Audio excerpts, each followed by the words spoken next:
Olá! Seja bem-vindo ao canal Dia a Dia com Física. Hoje nós vamos continuar o assunto do vídeo anterior, que foi sobre estática. Mas espera aí, você viu o vídeo anterior? Então, se você não viu, eu aconselho que você veja o vídeo primeiro, depois volta aqui para ver esse vídeo. Aproveita, já se inscreve no canal e ativa o sininho, porque assim você não perde nenhum detalhe.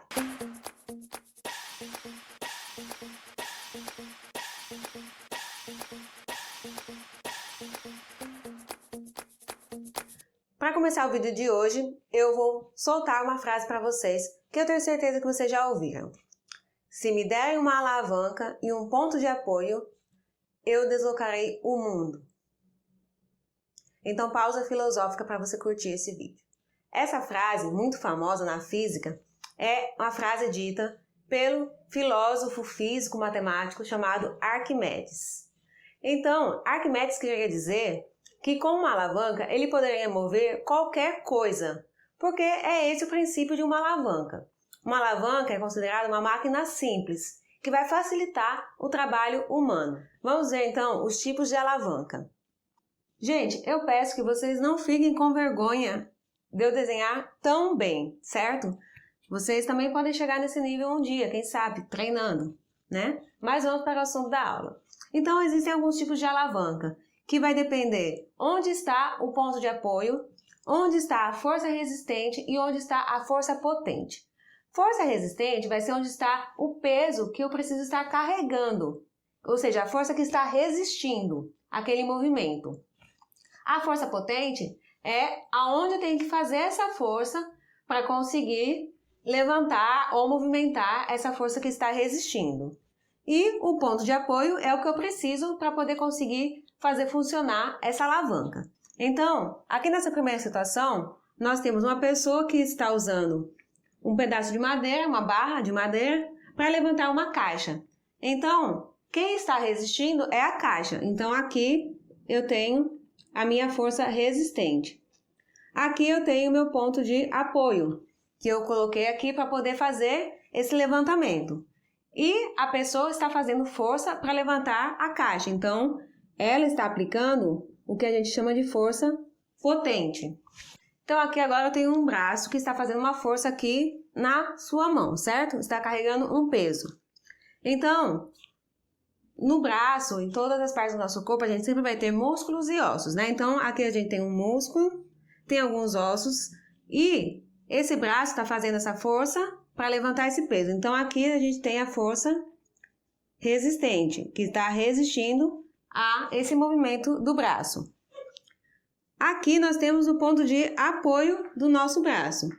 E, mais ou menos por aqui, a gente vai ter aonde realmente faz uma força para levantar esse peso, que é a força potente.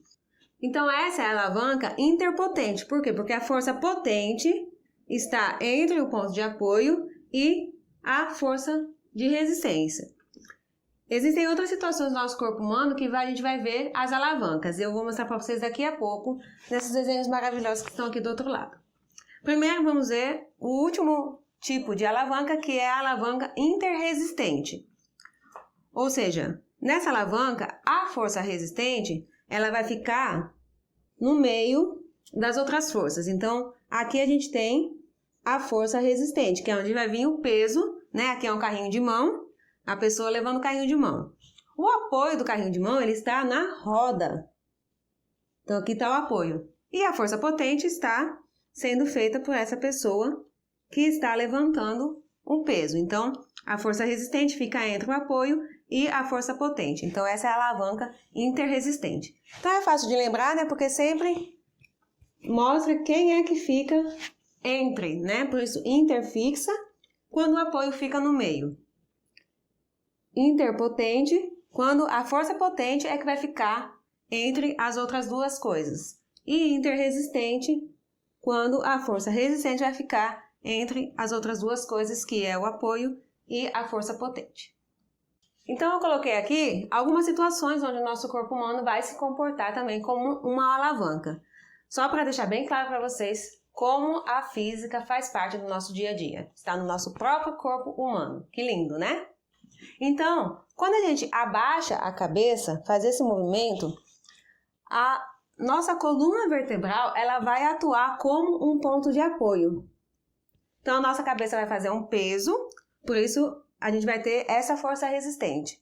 Mas, aqui atrás, vai ter uma força potente para poder permitir que a gente fique assim e a cabeça não caia com tudo, né? Então, vai ter o quê? Um equilíbrio aqui. Então, a coluna vertebral fica sendo nosso ponto de apoio.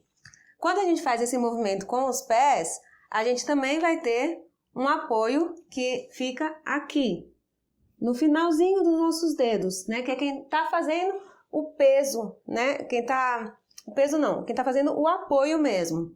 Então, o peso vai ser sentido por esse osso aqui. Aqui tem vários ossos, tá? Eu não desenhei todos, mas aqui esses ossos vão estar fazendo o peso, ou seja, a força resistente, mas esses outros que estão aqui em cima vai estar mantendo o pé nessa posição. Então, por isso, aqui nós vamos ter a força potente. E a gente também consegue ficar em equilíbrio se colocar o nosso pé assim, né? É um pouco mais difícil, mas a gente consegue. Então, dessa forma, nós temos um outro tipo de alavanca no nosso corpo. Aqui, uma alavanca interfixa, o ponto de apoio está entre os outros dois. E aqui, uma alavanca interresistente. Então, para finalizar o estudo de equilíbrio, vamos ver quais são os tipos de equilíbrio que existem. Então, nós temos aqui um objeto que está numa superfície côncava. E esse objeto está em equilíbrio, porque a força resultante dele é igual a zero. Se, de repente, eu trago esse objeto para cá, alterando o equilíbrio dele, o que acontece? Bom, a força normal vai ficar assim, continuando sempre perpendicular à superfície, mas a força-peso vai vir para cá, nessa direção. Então, a força-peso vai trazer o objeto de volta para a sua posição de equilíbrio. Então, nós chamamos isso de equilíbrio estável. Devido à geometria da superfície, para onde eu levar o objeto, a tendência é que ele sempre volte para a sua posição de equilíbrio. Se do contrário, eu tenho agora uma superfície convexa, né? Então, aqui eu tenho o meu objeto em equilíbrio, bem no centro dessa superfície, onde a força resultante também é igual a zero. O meu objeto está em repouso.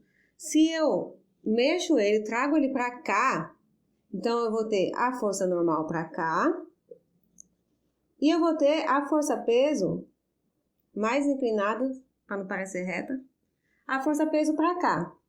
Então, fazendo com que o meu objeto provavelmente caia, né? Se não existe mais nada para cá, ele vai cair, ou seja, ele não vai conseguir voltar para a sua posição de equilíbrio. Então, esse equilíbrio é chamado de equilíbrio instável. E nós temos também quando uma superfície é plana. Então, eu tenho aqui meu objeto na superfície plana, também a força resultante igual a zero, o objeto em repouso, em equilíbrio. Se eu trago meu objeto agora para cá, eu continuo com a força resultante igual a zero. Então, o objeto não vai voltar, mas ele vai ter uma nova condição de equilíbrio. Então, onde eu colocar ele, ele vai ficar em equilíbrio novamente, mesmo sem voltar para a posição inicial. Então, isso nós chamamos de equilíbrio indiferente. Por quê? Indiferentemente da onde eu colocar o meu objeto, ele vai continuar em equilíbrio. Então, agora vamos resolver a nossa questão do Enem. Essa questão caiu em 2018 e diz assim: as pessoas que utilizam objetos cujo princípio de funcionamento é o mesmo do das alavancas, aplicam uma força chamada de força potente em um dado ponto da barra para superar ou equilibrar uma segunda força, chamada de força resistente em outro ponto da barra. Por causa das diferentes distâncias entre o ponto de aplicação das forças potente e resistente, os seus efeitos também são diferentes. A figura mostra alguns exemplos desses objetos. Então, temos aí um alicate, uma pinça, um carrinho de mão, um quebra-nozes e um abridor de garrafas. Em qual dos objetos a força potente é maior que a força resistente? Pinça, alicate, quebra-nozes, carrinho de mão ou abridor de garrafa. Se você quiser, você pode parar o vídeo, pensar um pouquinho e voltar aqui para a gente responder juntos. Bom, gente, em quase todos esses objetos, se você for olhar bem, nós temos que fazer a força potente numa ponta para ter a força resistente em outra ponta. Então, por exemplo, o abridor de garrafa, a gente faz a força potente aqui e na outra ponta que ele vai puxar a tampa para abrir a garrafa. No carrinho de mão, mesma coisa, a gente faz a força potente nos braços do carrinho, mas na outra ponta é que vai ter o nosso peso. O único objeto que está aí e que nós não fazemos a força potente na ponta é a pinça. Nós fazemos a força potente no meio da pinça. Então, a pinça, ela tem essa força potente mais próxima da força resistente. Então, a pinça é a resposta correta, que é onde a força potente é maior que a força resistente. Também tem uma outra forma de pensar, que se vocês pararem para ver, todos esses objetos, eles vão fazer mais força para o que eles foram feitos para fazer. Então, por exemplo, o abridor de garrafa tem uma força ali para abrir a garrafa, o carrinho de mão, o alicate tem uma força para girar alguma coisa, para tirar alguma coisa, o quebra-nozes tem uma força para quebrar a noz. Então, a pinça, ela é a que menos tem que fazer força para tirar ali o pelinho que ela vai tirar. Então, daí também dá pra gente entender por que nela a força que a gente faz é maior do que a força que ela realmente precisa. Então, a força potente é maior que a força resistente. Bom, então espero que vocês tenham gostado desse vídeo. Terminamos aqui o assunto de estática. Próxima aula começaremos com hidrostática. Estamos quase terminando mecânica 1, para depois entrar nas outras áreas de física. Então, se você está gostando, curta esse vídeo, compartilhe com quem também está estudando nessa quarentena. Muito obrigada e até o próximo vídeo. Tchau, tchau!